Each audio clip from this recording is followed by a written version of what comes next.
Kalau anak kita sudah gadis tidak pakai jilbab, bisa dibayangkan bagaimana sengsaranya bapak nanti dikubur. Kalau sampai sekarang anak kita tidak tahu ngaji, asam tidak tahu ke masjid, bisa dibayangkan bagaimana seksanya kita dikubur nanti. Tapi kalau sekarang anak kita masih SD sudah tutup jilbab, sudah tutup aurat. Anak kita malam Jumat semua kumpul di rumah baca Yasin sama-sama. Anak kita Ramadan berjamaah di masjid, harapan itu Pak, bapak sudah kaya insya Allah dikubur. Demi Allah, ibu bapak wafat, anak senja pengangguran, Allah tidak persoalkan. Ibu bapak meninggal, anak tidak punya kerja, Allah tidak marah. Tapi ketika anak bapak tidak pakai jilbab, anak bapak tidak tahu sholat, anak bapak tidak tahu rasa malu jadi anggota DPR tapi koruptor, maka bapaknya dicari. Mana bapaknya ini? Mana orang tuanya? Kok bisa anaknya seperti ini? Hati-hati Pak. Bapak tidak usah cemas soal masa depan anak. Yang perlu bapak ibu khawatirkan adalah anak kita wafat tidak tahu sholat. Auzubillahi min dzalik. Kita akan tegak berdiri menghadap Allah. Yaumal taffatis saqu bis-saq.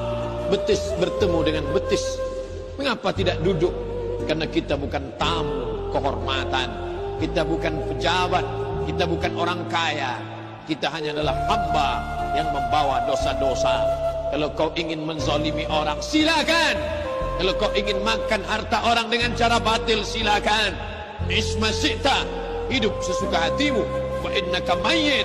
Tapi ingat, kau akan jadi mayat. Kau akan jadi bangkai. Kau akan menghadap Allah Subhanahu wa taala. Semua kau tinggalkan. Kehormatan, nama besar, jabatan, predikat, sertifikat, semua hanya hiasan-hiasan dunia. Kelak kau semua akan menghadap Allah Subhanahu wa taala. Jangan sekali-kali kita malas untuk berdoa. Mintalah kepada Allah dan jangan menentukan hasil daripada doa. Tugas kami ya Allah hanya memohon dan meminta kepadamu, dan kami tidak ada kemampuan untuk menentukan hasil-hasil darimu. Semua hasil kami yakin engkau pasti akan berikan kepadaku yang terbaik. Tidak mungkin engkau akan memberi kepadaku yang tidak baik, karena engkau telah menjanjikan sendiri di dalam Al-Quran. Engkau tidak mungkin membebani kami kepada beban yang tidak baik.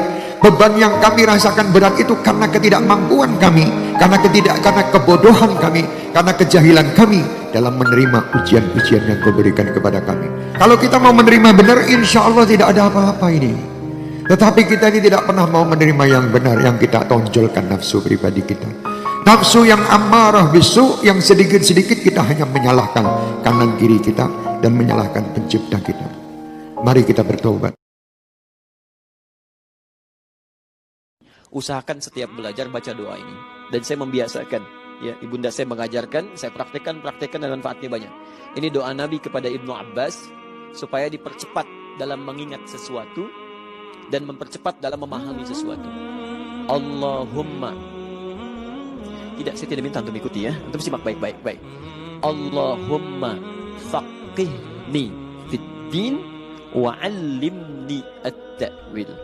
Boleh ikuti. Allahumma faqihni fid din wa 'allimni ta'wil. Baik, ini doa memohon kepada Allah agar dimudahkan cepat memahami sesuatu, termasuk cepat mengingatnya, dan mudah mencerna sesuatu sekalipun itu rumit bagi sementara orang untuk dipahami. Baik ya?